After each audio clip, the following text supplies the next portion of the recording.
want to make sure like it's all in frame. Yeah, go ahead. Alright. What's up, guys? Aaron of the HighCouncil, Team HighCouncil. What's up? Doing deck profile here today on Buster Bladers, just kind of something I've been curb stomping locals with. So yeah, I'll just get right into it. So, played 3 of the OG Buster Blader.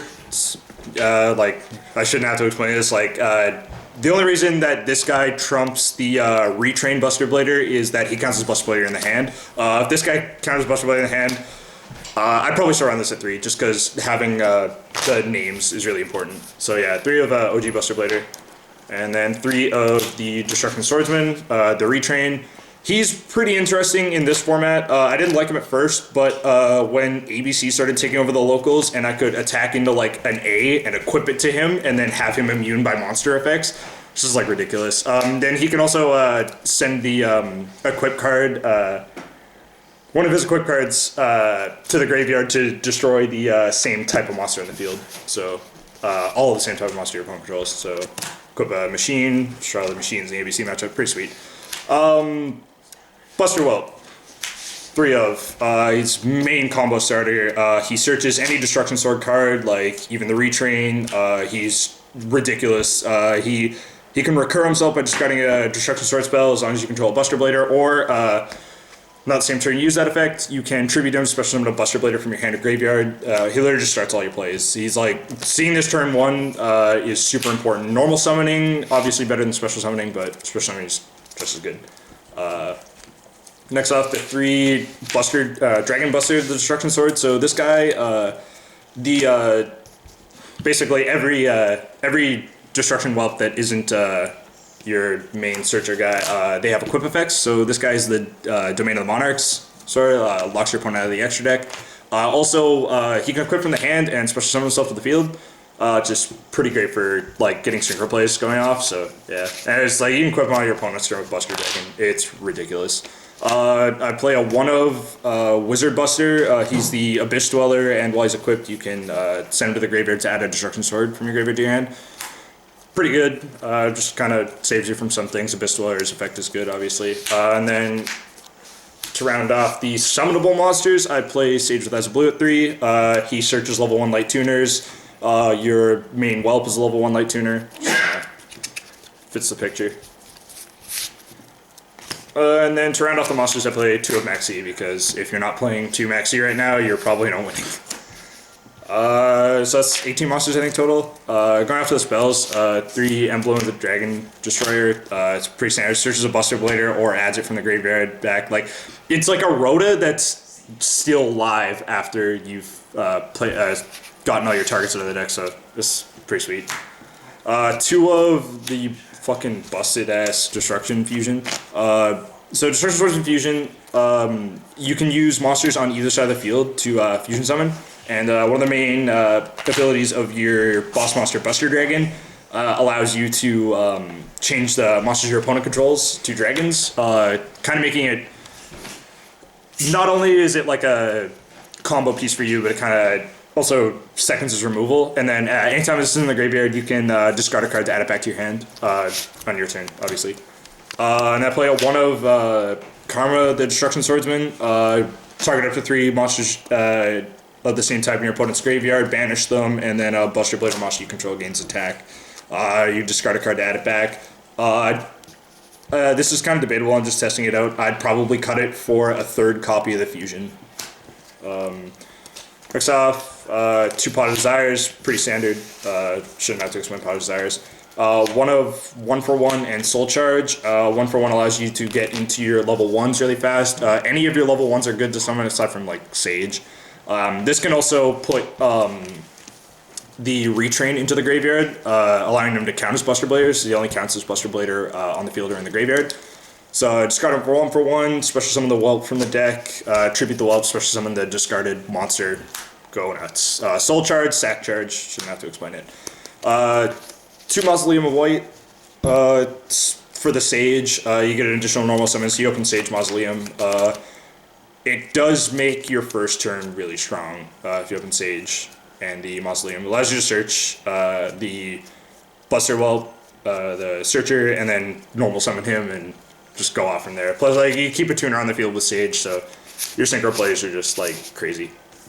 And then to round off the spells, I play triple twin twister just because discarding in this deck is so good because like everything is live in the graveyard and back row like sucks. So 15 spells I think it was. And for the traps, I play 3 of Destruction Sword Memories. This card, until the Destruction Sword Cradle, I think is the OCG name, comes out, this is the best card, yeah, best trap card in the deck.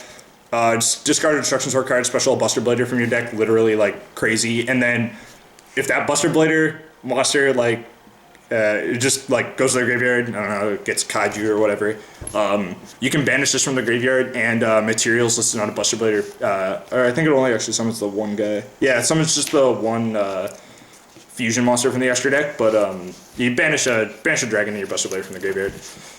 It's not once per turn, you can use both effects as many times as you want, it's literally just god tier. 2 of Destruction Sword Flash. This was a card I didn't even want to play at first because I thought it was too conditional, but getting the fusion out is a lot easier than I thought it was when I first started playing the deck. So yeah, if you control a fusion monster that lists Buster Blader, so that's either the new fusion or like, man, even the what was it, Dark Paladin? Yeah, you banish all monsters your opponent controls. That's like pretty disgusting. And then if a Buster Blader monster you control would be targeted or destroyed by card effect, you banish a card from the graveyard instead. So, or to negate the activation and destroy it. Yeah, negate the activation and destroy the card. It's pretty nuts. I don't really actually activate this card too much. I normally just send it to the graveyard just to give my Buster Bladers protection. And then to round off the deck is just staple traps. So 2 of D-Barrier. This card is literally disgusting. I hate it, but I play it anyway because it's good. And then 3 of Solemn Strikes, just because it's like, strikes just OP as fuck. Wins games. 43 card deck total. I'm not afraid to go over 40 cards anymore. Just Pot of Desires just makes it too easy. Moving on to the extra deck, I play 3 of the Buster Blader, the Dragon Destroyer Swordsman. He's your boss monster. He's great. He like. Your Blue Eyes matchup is not like your Blue Eyes matchup. You literally just steamroll Blue Eyes, like you make them cry. So this guy changes all dragons your opponent controls to defense and prevents them from activating their effects anywhere. So if you have your Buster Dragon on the field, it skill drains your opponent's field, turns them all into defense. It's fucking great. He gains 1,000 attack and defense for each dragon your opponent controls and to the graveyard, and he does piercing damage. He's just kind of like. I mean, if he's looking at a dragon, that dragon is not living too long. This guy would literally be nothing without this. So the best card in the extra deck, I feel, 3 of Buster Dragon. Making a Buster Dragon first turn is like the best first turn you can get. Buster Dragon itself, like stat-wise, isn't that impressive, but if you don't control a Buster Blader, you get a free special summon Buster Blader from the graveyard once per turn, so you can totally just remove Buster Dragon from the field, special summon another one, bring the other Buster Blader back. Like it's ridiculous. And then during your opponent's turn, you can equip the monsters from your graveyard to a Buster Blader monster you control. So like literally on your, you can use your Whelp and Buster Blader to make a Buster Dragon, special summon the Buster Blader back, and then on your opponent's turn, equip the Domain and just watch them cry. It's really funny. So yeah, Buster Dragon is just solid 3 of. Like, you never play this deck with other Buster Dragons. Woo! Extra on everywhere. Alrighty. So that's the extra deck. For the rank, level 8 synchros, I play 1 of Scarlight. Scarlight's pretty good. It's just kind of another level 8 option, honestly. I'd cut him if anything else good came up. But the extra X space is kind of loose, aside from the 6 cards before. And then a 1 of Omega. I would probably take out Scarlight for a second Omega if it really meant anything, but yeah, Omega's just kind of hot because like you banish stuff off of Pot of Desires, you can add it back with Omega, and then normally you add back Memories, so you can just activate it right away from the graveyard. Pretty great. Omega's just busted. And for the last viable synchro monster I play is Haru Dragon Archfiend Abyss. So this guy's actually really funny. You use a tuner plus your 1 Dark Dragon synchro type monster, which is you either use Buster Dragon or Scarlight.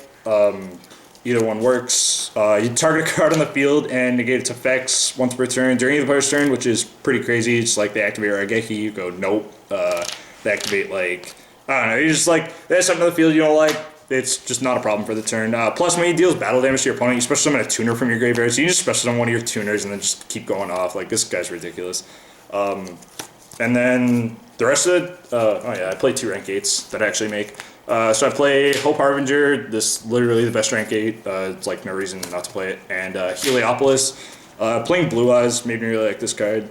Just tribute, like, you got a handful of monsters, you just make this thing, tribute your hand, pop your opponent's field, play Soul Charge, win the game. And so yeah, that rounds off the cards I actually use in the extra deck, and the other 4 cards in my extra deck, Dark Law, ABC, Boxia, Dante, just Ghost Cherry targets. Play Ghost Cherries inside. Yeah, pretty standard. Only card I would consider, like, possibly just, like, depending on what you're facing, you know what I mean? Like, take out Dark Law or, like, Boxia for Totally Awesome. But, yeah, semi-budget here. Don't have a Totally Awesome yet. So, yeah, that's everything. Deck is actually a lot better than you'd think it to be. It's like Buster Blader jank. Yeah, definitely tear your locals up with it. It's fun stuff. Nobody will see it coming. All the Blue Eyes players will cry. Face a Red Eyes player, don't even. Honorable mention in the deck, probably Dark Paladin for the extra deck for the Blue Eyes matchup, or Dark Magician matchup. It's pretty funny. But yeah, that's everything. So if you guys want to check out our website, link in the description. It'd be pretty great. Keep more deck profiles coming.